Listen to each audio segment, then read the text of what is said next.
You finish the same workout as your friend, and somehow you look like you ran through a sprinkler while they're barely glistening. Same room, same treadmill, same 15 minutes. You start wondering if your body is just broken, out of shape, malfunctioning in some embarrassing way. But here's the question worth asking. Why do two people doing the exact same workout end up with completely different amounts of sweat? The answer lives in a tiny thermostat inside your brain, and understanding it might change how you feel about that soaked shirt forever. That thermostat is called the hypothalamus, and it spends every second of your workout quietly checking one thing: the temperature of your blood. The moment it senses your core creeping upward, it flips a switch, and sweat glands open up to cool you down. That drenched shirt isn't chaos.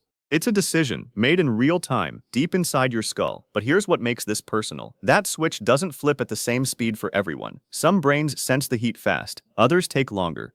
Which raises the real question: what decides how quickly that internal switch gets flipped in the first place? Here's where it gets interesting. A trained body doesn't just have a thermostat, it has a faster delivery system, feeding that thermostat information. Picture your circulatory system as a fleet of tiny delivery trucks, carrying heat from your working muscles out to your skin. In a well-conditioned body, those trucks are fast, efficient, and plentiful. Heat reaches the skin almost the moment it's produced.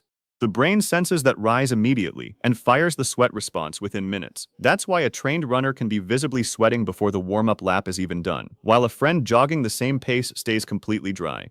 It's not that the runner's body is working harder to survive the workout, it's that their internal delivery system is simply quicker at getting the message through.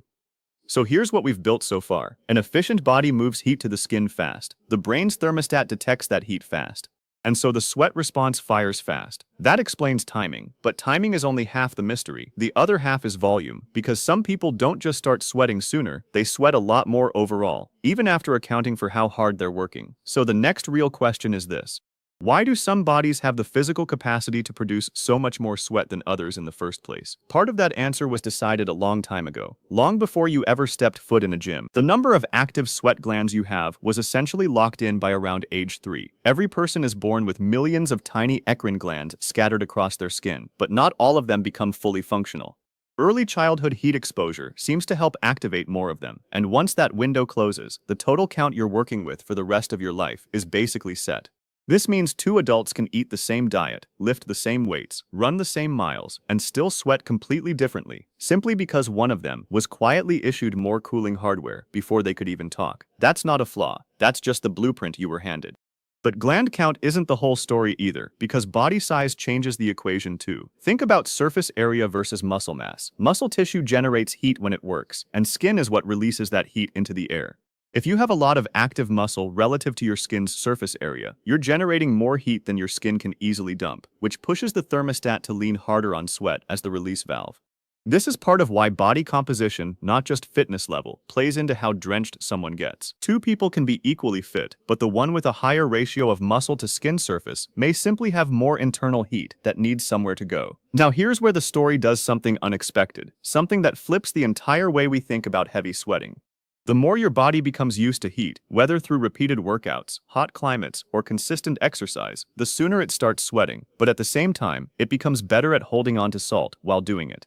This is called heat acclimatization, and it's essentially your body upgrading its cooling software. An acclimatized, well-trained body produces sweat that is more diluted and watery, while an unconditioned body tends to produce sweat that is saltier and less efficient. So that early heavy sweating you were embarrassed about in the opening scene may actually be a sign of an upgraded internal cooling system, not a weaker one. The body sweats sooner because it's gotten smarter, not because it's struggling.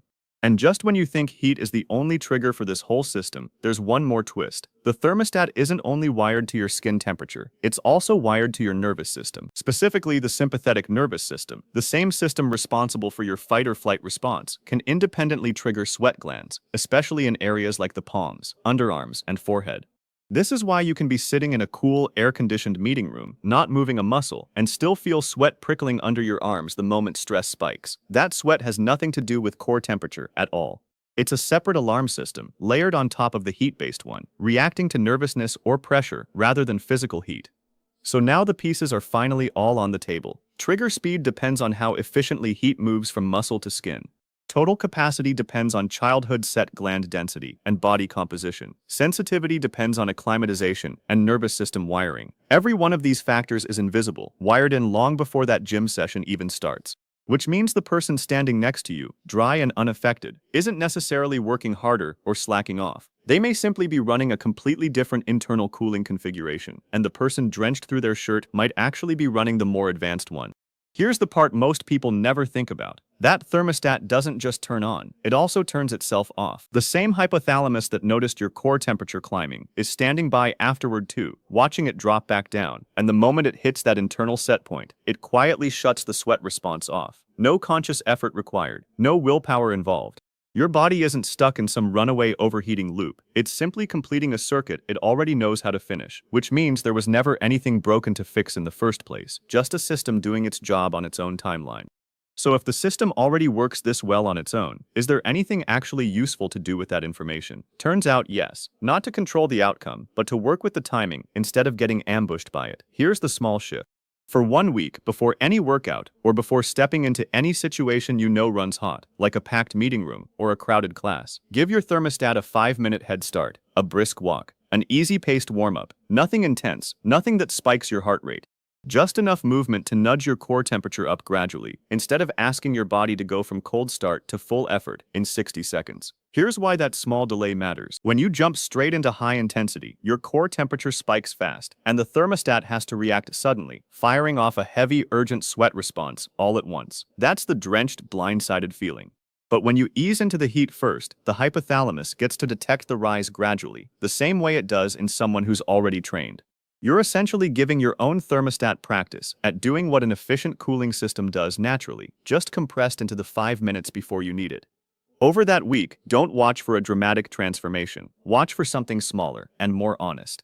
Notice whether the sweat still comes. Of course it will. That's the system working exactly as designed. But pay attention to whether it arrives a little more gradually.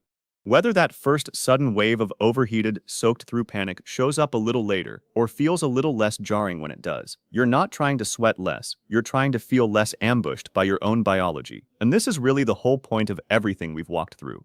That soaked shirt from the very beginning, the one that made you feel like your body was somehow malfunctioning next to your barely damp friend, was never a sign of failure. It was your internal thermostat doing exactly what it evolved millions of years ago to do: protect your core organs from overheating by any means necessary.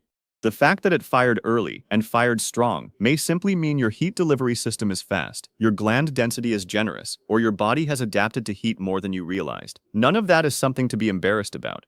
If anything, it's evidence of a system working with impressive efficiency. So the next time you're the one drenched at the gym while your friend barely breaks a sweat, remember that's not your body failing you. It's your internal thermostat working exactly like it should. The mystery was never really about who sweats more. It was about understanding that a hidden mechanism, quietly running in the background of every workout, every stressful meeting, every warm afternoon, has been protecting you the entire time. You just never had a reason to notice it until now.